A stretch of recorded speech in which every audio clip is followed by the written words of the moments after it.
Halo Sobat Gizi, kembali lagi di podcast HMP Sarjana Terapan Gizi dan Dietetika. No more, better knowledge.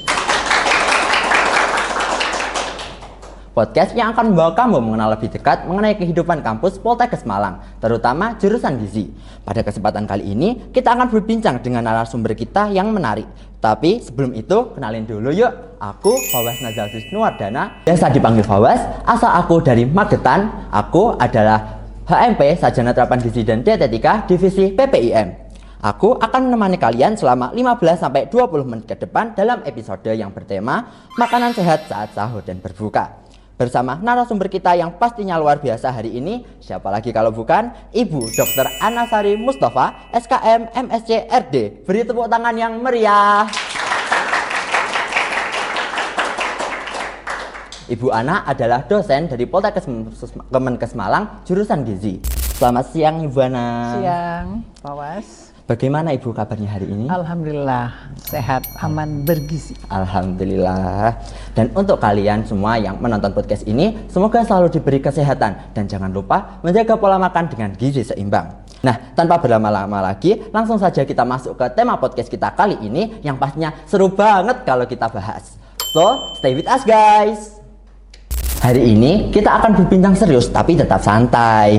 Kita punya narasumber spesial yang akan sharing mengenai makanan sehat saat sahur dan berbuka. Pertama, kita sambut Ibu Ana yang akan sharing banyak pengetahuan tentang makanan sehat saat sahur dan berbuka.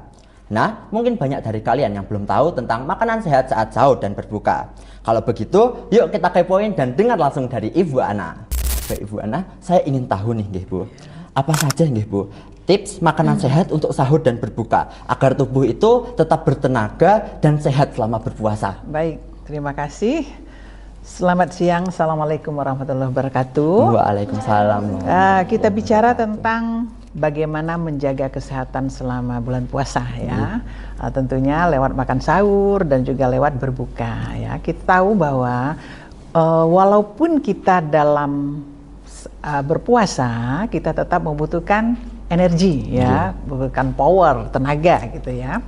Nah, oleh karena itu kita harus tetap jaga puasa kita, tidak hanya nanti sekedar merasakan lapar, haus, dahaga gitu ya, tetapi kita juga dalam berpuasa ini dituntut karena kita menjalankan perintah Allah Subhanahu wa taala, kita juga harus ikhlas gitu, tulus, kita harus berbuat baik gitu ya, sehingga tetap kita bisa menjaga baik kondisi kesehatan maupun juga kehidupan kita sehari-hari ya.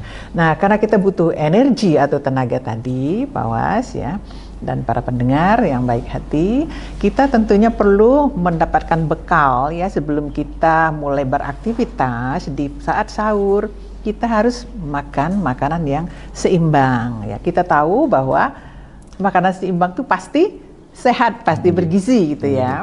Jadi kita nggak ambil makanan sehat saja karena nanti belum tentu seimbang gitu ya. Dan walaupun dia bergizi, oleh karena itu makanan seimbang ya, sehingga di saat awal, di saat kita sahur ya, kita harus mendapatkan makanan seimbang sehingga kita bisa menjalankan puasa kita dengan lancar ya.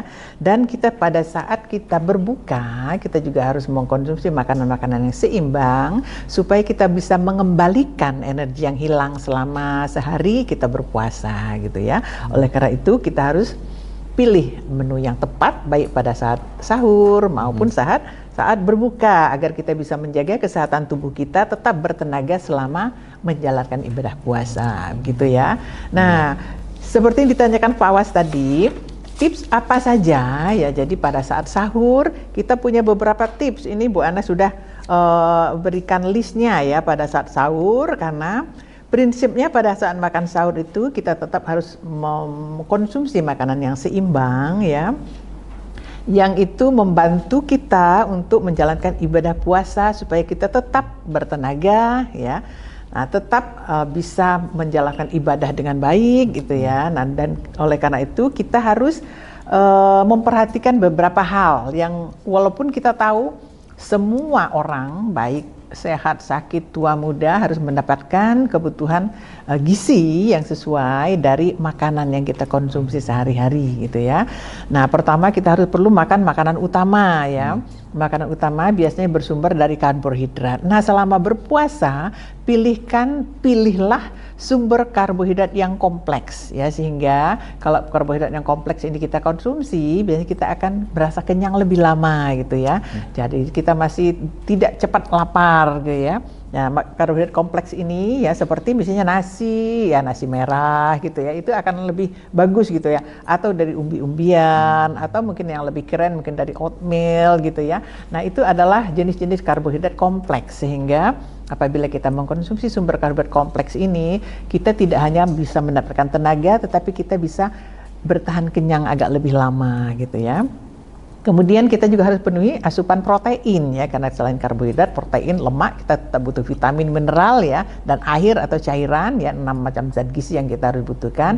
Nah, pada saat puasa ini kita penuhi dengan tetap harus mengkonsumsi sumber protein hewani, sumber protein nabati, hewani misalnya dari ayam, dari ikan, dari telur, hewani mungkin dari tempe, tahu, kacang-kacangan gitu ya. Dan itu bisa diolah menjadi beberapa resep ya, macam-macam resep gitu ya. Kemudian jika kita harus mengolah makanan-makanan ini dengan sehat ya, hindari misalnya goreng-gorengan terus gitu, tapi kalau menggunakan minyak pun nggak usah terlalu banyak, misalnya dengan ditumis gitu ya, atau mungkin dipanggang atau dikukus gitu, itu akan lebih sehat ya cara pengolahan seperti itu. Kemudian jangan lupa tetap mengkonsumsi sayur-sayuran, buah-buahan gitu ya, karena dari sayur-sayuran dan buah-buahan ini kita mendapatkan serat ya, selain itu kita mendapatkan vitamin dan mineral ya, yang sangat dibutuhkan untuk kita bisa menjaga tubuh kita supaya tetap bisa sehat dan proses dalam tubuh juga bisa terjaga dengan baik gitu ya. Nah, misalnya apa ya, seperti sayur-sayuran tadi, wortel, tomat, misalnya brokoli, ya buncis gitu ya, dan itu bisa dibuat beberapa resep masakan atau hidangan. Buahnya juga kita banyak sekali kaya akan buah-buahan, pisang, pepaya, misalnya saat ini sedang musim jeruk gitu ya. Nah, itu kalau misalnya pisang, pepaya selalu ada ya setiap musim, dan itu mengandung serat serta air yang cukup banyak ya dari sayur-sayuran dan buah-buahan ini untuk menjaga tubuh kita supaya tidak kekurangan cairan ya. Jadi tubuh kita tetap terhidrasi selama puasa, karena biasanya kita merasa haus ya, haus banget gitu pada saat puasa, dan tentunya lapar ya, supaya tidak cepat haus dan tidak cepat merasa lapar. Seperti tadi tipsnya ya, karbohidrat kompleks gitu ya, sayuran dan buah-buahan ya, kemudian protein, dan jangan banyak mengolah dengan menggoreng ya, karena kita akan merasa perut kita akan agak kembung atau mungkin agak enek gitu ya, dan itu akan menyebabkan kita merasa lebih susah berpuasa ya, padahal kita harusnya selama berpuasa tetap nyaman gitu ya. Nah, jangan lupa minum air putih yang banyak ya, kalau tadi dari sayur dan buah kita mendapatkan, tapi akan lebih baik kalau ditambah air putih yang banyak gitu ya.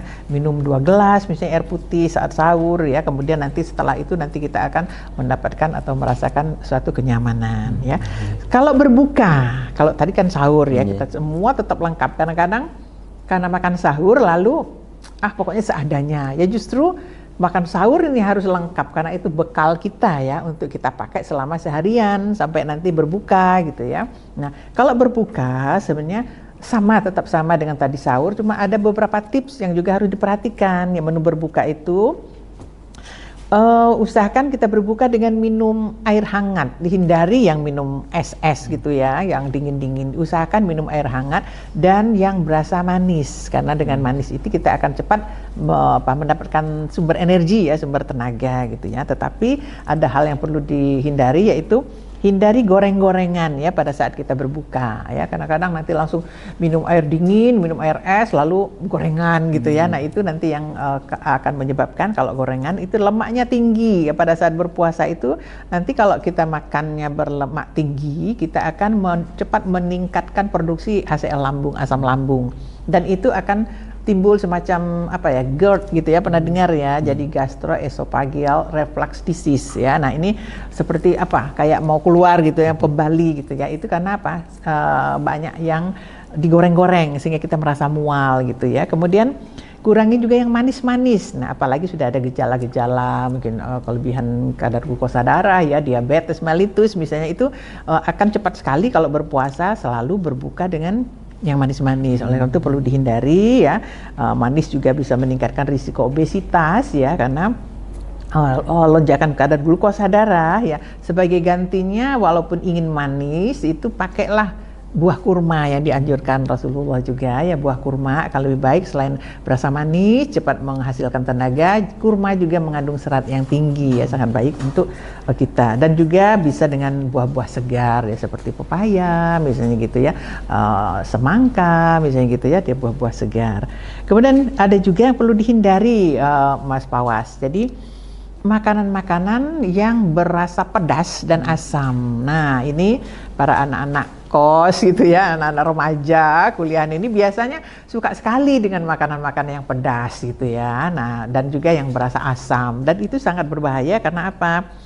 Itu akan bisa mempercepat timbulnya gejala MAH ya, jadi sakit lambung gitu ya kalau misalnya terlalu pedas dan terlalu asam gitu ya.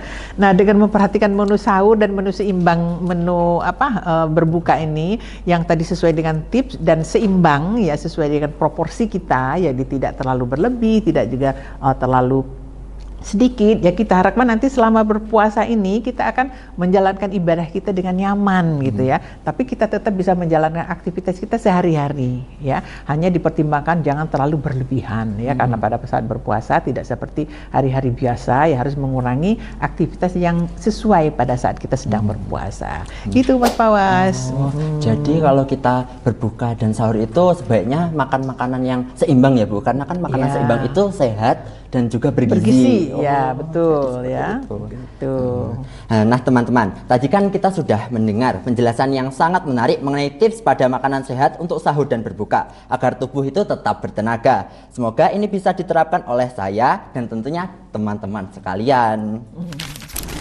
Baik Ibu, saya ingin bertanya lagi nih mengenai menu-menu saat sahur dan berbuka. Seperti apa nggih Bu yang itu praktis, seimbang, tapi tetap lezat nggih Bu, sehingga bisa menjadi inspirasi bagi pendengar. Apalagi itu yang anak-anak kos yang pengennya yang mudah-mudah dan mageran gitu loh Bu. Mager ya, malas gerak ya. Ya, baik. Ini beberapa contoh ya, kalau masakan-masakan yang harus memerlukan nasi rebusan apa-apa, mungkin kalau bagi anak-anak remaja kurang praktis gitu ya. Ada menu atau hidangan yang mungkin tidak perlu pakai nasi gitu ya. Berani nggak tanpa nasi di bulan puasa? Dicoba gitu ya. Misalnya yang jelas harus ada sumber protein, sumber karbohidrat, sumber lemak, vitamin, mineral, dan juga air tadi ya. Itu yang tadi zat-zat gizi esensial yang perlu kita konsumsi ya. Tetap siapapun harus makan itu. Nah, misalnya kalau untuk lauk ya, protein hewani, misalnya kita menggunakan katakanlah bahannya ayam tadi ya. Nah, itu bisa dimasak praktis sekali, sup ayam gitu ya. Di dalamnya langsung dikasih buncis, sayurannya ada ya, wortel gitu ya, ada kentang ya, bagian dari sumber karbohidrat ya. Jadi sebenarnya sudah dengan sup ayam satu mangkok itu tadi kita sebenarnya sudah cukup gitu ya, nggak usah terlalu banyak-banyak. Tetapi kalau perlu ditambah selain sup ayam tadi, misalnya ada dadar jagung misalnya gitu ya. Dadar jagung ini bisa dicampur di situ aja, ada tepungnya, ada bumbu-bumbu prei, bawang prei ya, bawang merah, bawang putih misalnya, diirisin lombok misalnya apa, akhirnya menjadi dadar jagung bisa ya. Kemudian nah, kalau kita punya Indomie misalnya di rumah ya, jadi nggak usah langsung masak nasi kuah Indomie ya, jeruk makan jeruk jadinya ya. Nah, Indominya bisa saja setelah direbus, ditiriskan ya, dikocokin juga telur dan bumbu-bumbu ya. Jadi kasih merica sedikit, bawang merah, bawang putih, lalu dengan kasih garam, kasih irisan bawang seledri gitu, bawang prei seledri dikocok, dibentuk bulat-bulat misalnya gitu ya, itu bisa digoreng gitu ya. Nah, digoreng akhirnya atau mungkin dikukus ya. Nah, akhirnya itu menjadi sumber makanan pokok juga gitu ya. Jadi bola-bola mie tadi dengan sup ayam dengan sayuran dan lain-lain ditambah dengan dadar jagung misalnya gitu ya.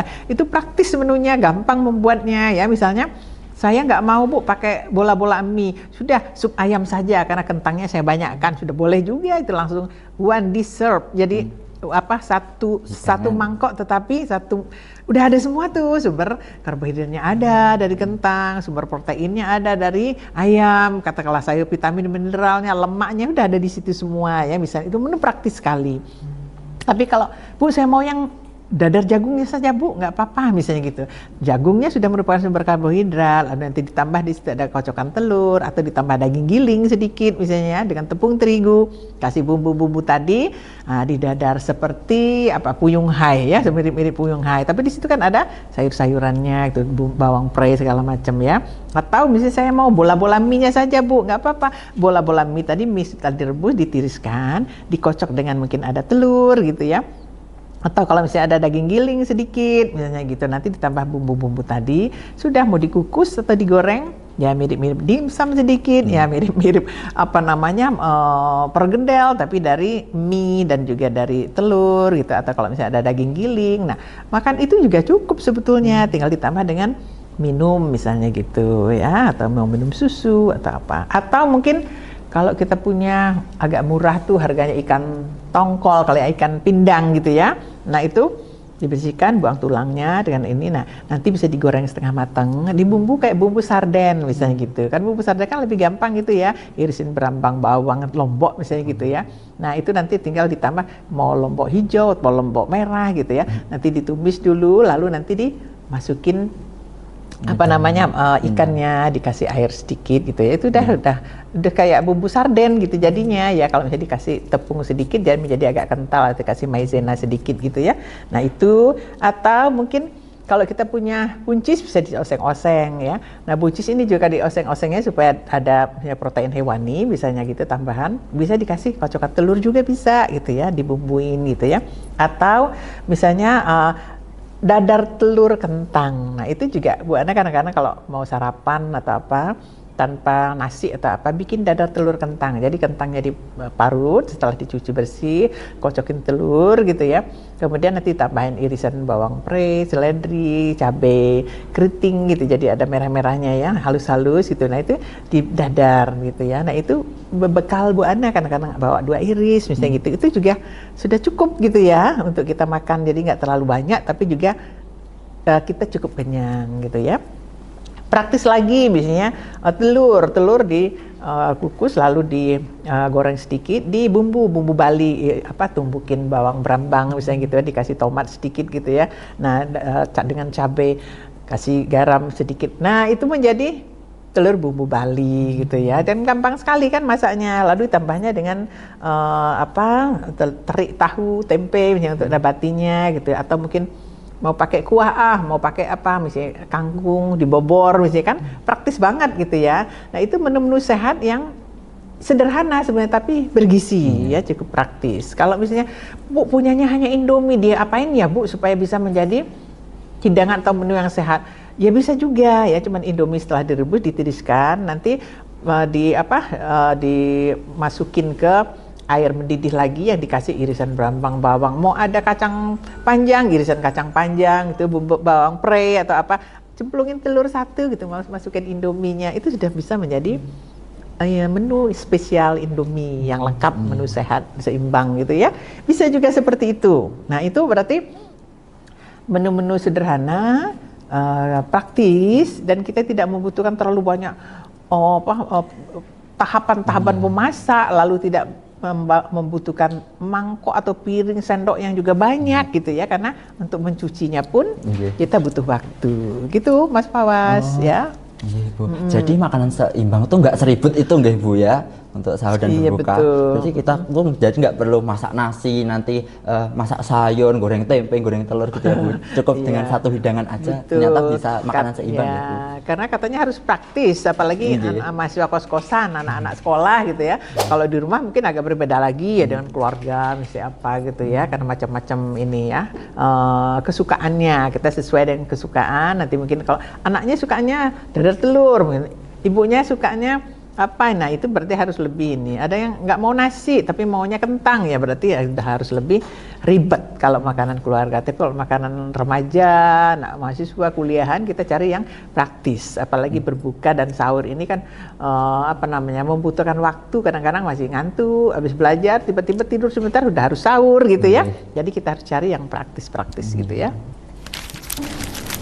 Nah, baik Ibu, selanjutnya nggih, tadi kan sudah dijelaskan mengenai menu sahur dan berbuka itu yang praktis dan mudah dibuat. Nah, sekarang izin bertanya Ibu, apa saja nggih kesalahan umum yang sering dilakukan orang dalam memilih makanan saat sahur dan berbuka, dan bagaimana cara menghindarinya nggih Bu?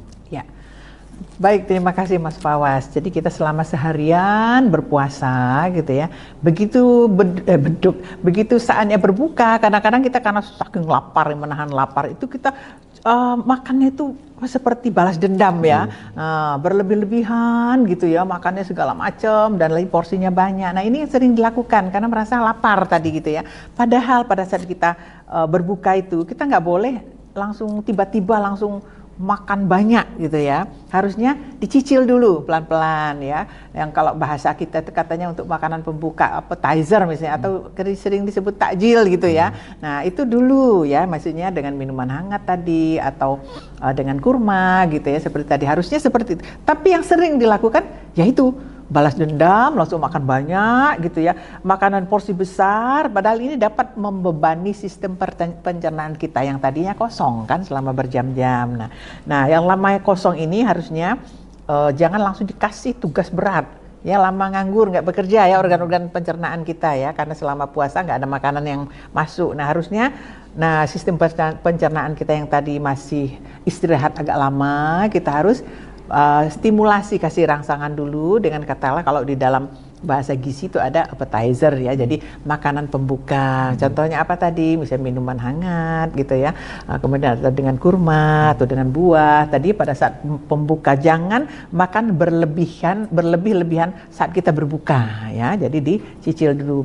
Porsi kecil dahulu, baru nanti ada jeda gitu ya, jeda kita mungkin sholat maghrib gitu ya, jeda. Habis itu lanjutkan makan besar setelah sholat maghrib. Itu pun gak usah terlalu banyak karena kita akan ada kegiatan terawih, sholat isya dan terawih ya. Jadi kalau langsung makan banyak kadang-kadang langsung ngantuk ya. Nah terawihnya juga langsung males gitu ya. Nah itu jangan seperti, oleh karena itu kesalahan yang sering dilakukan, makan saat berbuka langsung porsi besar atau berlebih-lebihan, itu sering terjadi, padahal itu tidak baik ya.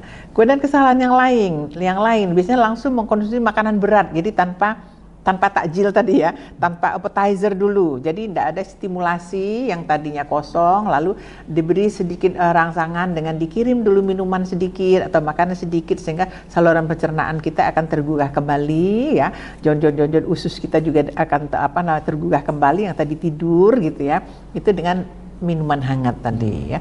Kalau misalnya kalau orang Eropa atau orang luar itu biasanya mengaktifkan kabel saraf dengan anggur atau bir satu sloki ya, itu jangan kita tiru, tapi sebenarnya itu juga tujuannya untuk mengaktifasi saluran cerna kita yang lama tidur atau lama tidak kita kirim makanan tadi ya. Nah itu nggak boleh langsung mengkonsumsi makanan berat, jadi upayakan ya kita buat adaptasi dulu yang tadi lama kosong ya, lambung kita kosong, lalu saluran cerna kita tidak ada dilalui makanan gitu ya, itu harus dibuat dulu stimulasi dulu gitu ya, supaya bisa beradaptasi ya.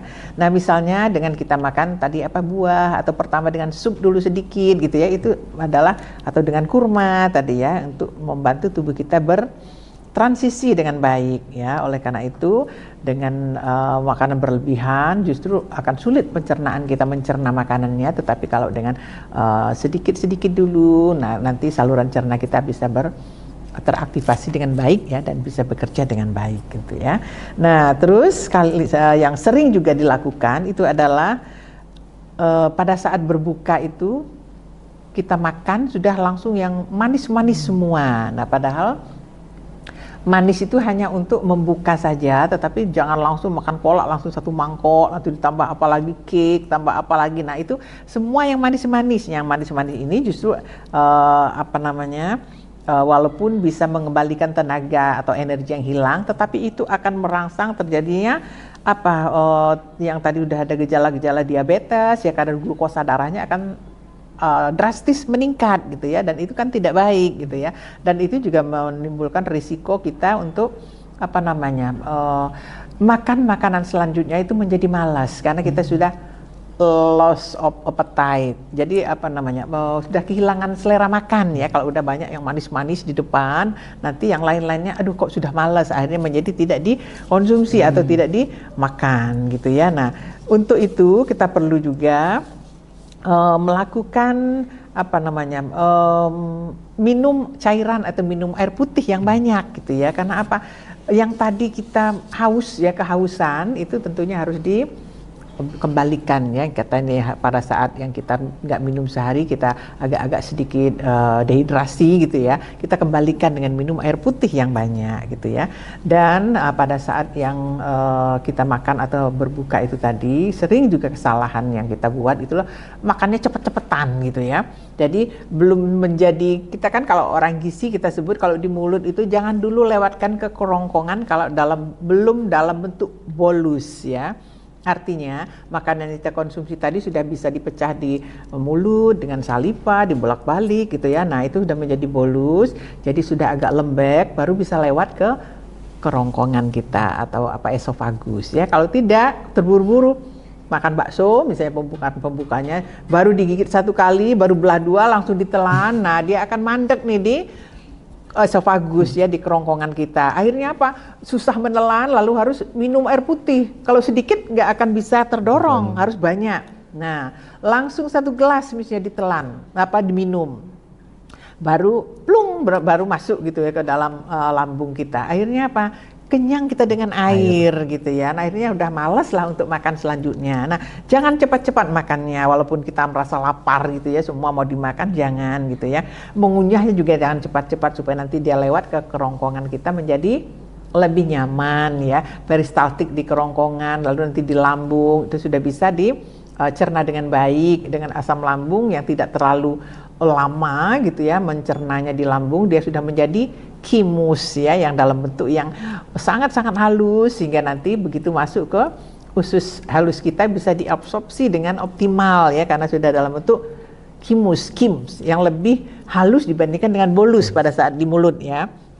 Kalau di mulut tadi masih agak-agak kasar gitu ya, tapi bisa lewat ke tenggorokan dengan aman gitu ya. Kita nggak perlu didorong dengan air gitu ya. Nanti di lambung juga begitu, dengan asam lambung dan lain-lain, dia akan menjadi kimus tadi, sehingga nanti bisa diserap dengan baik. Lalu kita akan dapatkan zat-zat gizi yang kita butuhkan ya, dari makanan utama dan makanan pokok, karbohidrat misalnya tadi, kita akan mendapatkan monosakarida ya, glukosa, fruktosa, yang tadi galaktosa, itulah yang bisa diserap ya. Makan lauk pauk itu tadi, sumber protein tadi, kita akan mendapatkan asam-asam amino, bisa diserap dengan baik. Yang lemak tadi juga gitu, asam-asam lemak bisa diserap dengan baik ya. Seratnya bisa membuat peristaltik usus kita akan lebih baik gerakannya ya, tidak akan menyumbat kemana-mana, tidak akan nempel-nempel, akan disapu oleh serat gitu ya kalau ada sedikit lemak atau minyak gitu ya. Nah, itu yang baik. Tapi kalau kita salah, kita lakukan makan cepat-cepat, makan berbuka langsung banyak-banyak gitu ya, air putihnya misalnya tadi sudah nggak usah pakai minum air putih, nah itu nanti akan berbahaya ya. Dengan menghindari kesalahan-kesalahan tersebut, sebetulnya ya kita akan bisa mendapatkan manfaat yang maksimal dari berpuasa tadi, selama berpuasa gitu ya. Karena kita tubuh akan mendapatkan energi tanpa membebani organ-organ tubuh kita ya. Jadi mulai dari mulut, esofagus, sampai ke lambung, sampai ke usus halus, sampai ke usus besar ya, tidak akan terbebani ya, sehingga kita akan bisa merasa sehat walaupun berpuasa ya, karena cara kita makan tidak ada kekeliruan, yang kita pilih adalah sudah benar gitu ya. Kan seperti itu Mas Fawaz gitu jadi ya. seperti itu nggih Bu.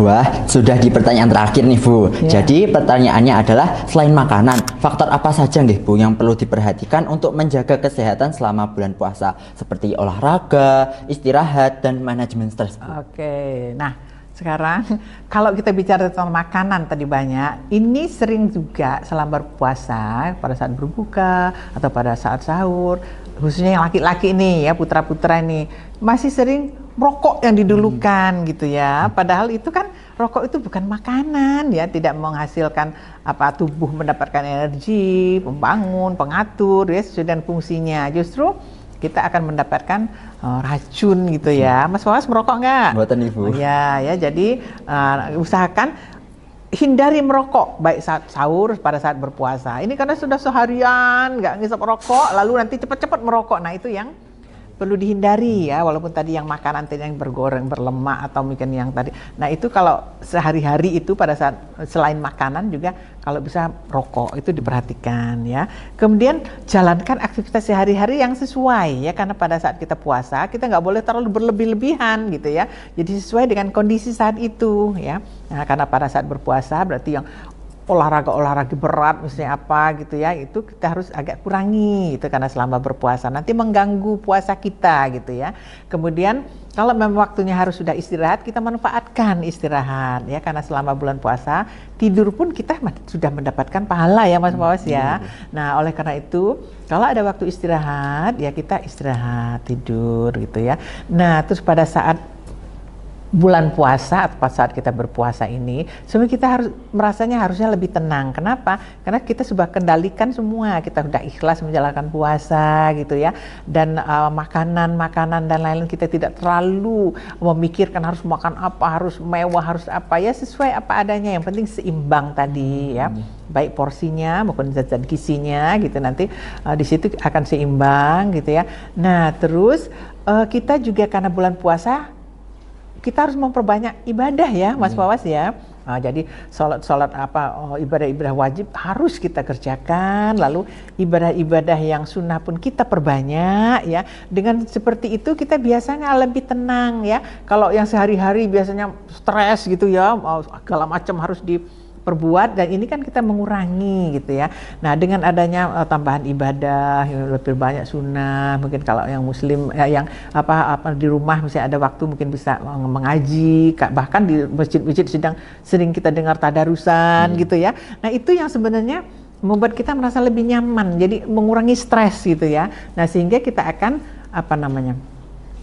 merasa sehat selama bulan puasa ya, dengan mengendalikan makanan-makanan sehat tadi. Kemudian juga kita menghindari juga hal-hal di luar makanan yang bisa mempengaruhi manfaat atau pahala dari puasa kita ya, dengan tadi hindarilah rokok itu dikurangi selama puasa. Mudah-mudahan setelah puasa menjadi hilang kebiasaan merokoknya ya, karena selama bulan puasa kita sudah hindari gitu ya. Nah kemudian aktivitas sehari-hari bukan berarti puasa aku nggak mau belajar, nggak mau ke kampus, nggak mau gini, jangan ya, tetap dijalankan ya, itu aktivitas sehari-hari tetap jalan, tapi yang harus dikurangi yang biasanya kita olahraga berat atau mungkin kerja lebih keras. Nah selama bulan puasa kita kurangi, kita harus memperbanyak ibadah yang tadi ya, untuk manajemen stres juga ya, kita membaca Al-Quran, tadarusan gitu ya, menjalankan yang wajib, yang sunnah kita perbanyak. Nah dengan istirahat yang cukup pada bulan puasa, katanya perbanyak tidur kalau memang nggak ada kerja gitu ya, karena tidur pun kita akan dapat pahala gitu ya. Nah terus hindari hal-hal yang tadi yang misalnya kayak merokok berbuka lalu minum alkohol misalnya apa gitu ya. Nah itu harus dihindari ya, sehingga hal-hal baik dari makanan maupun dari faktor lain yang bisa mempengaruhi ibadah puasa kita bisa kendalikan. Insya Allah kita mendapatkan yang tadi tidak hanya sekadar haus dan dahaga, tetapi kita bisa menjadi lebih tenang ya, lebih tulus, lebih ikhlas ya. Puasa kita dapat, tapi juga tubuh kita tetap sehat. Begitu Mas Fawas. Baik Ibu, saya juga ingin bertanya Ibu sedikit mengenai biasanya kebiasaan remaja itu habis sahur mesti kan ngantuk gak Ibu? Tidur lagi. Tidur lagi itu boleh nggak sih Bu? Sebenarnya kan habis sahur itu kita kan harus sholat subuh ya. Habis sholat subuh nanti kalau misalnya baca Al-Quran dulu, katanya tadi perbanyak tuh ngaji misalnya apa, jangan langsung tidur gitu ya, baca Al-Quran dulu atau nanti kalau sudah beres kita mau istirahat tidur ya nggak apa-apa, tapi jangan sampai kebablasan nanti kuliahnya terlambat gitu ya, padahal kita tetap harus kuliah begitu ya, gitu ya Mas. Sampai jumpa lagi di next episode dengan topik yang tak kalah seru, dan dari aku kalau aku ada salah aku mohon maaf sebesar-besarnya. Podcast HMP Sarjana Terapan Gizi dan Dietetika, no more, better. knowledge. Assalamualaikum warahmatullahi wabarakatuh.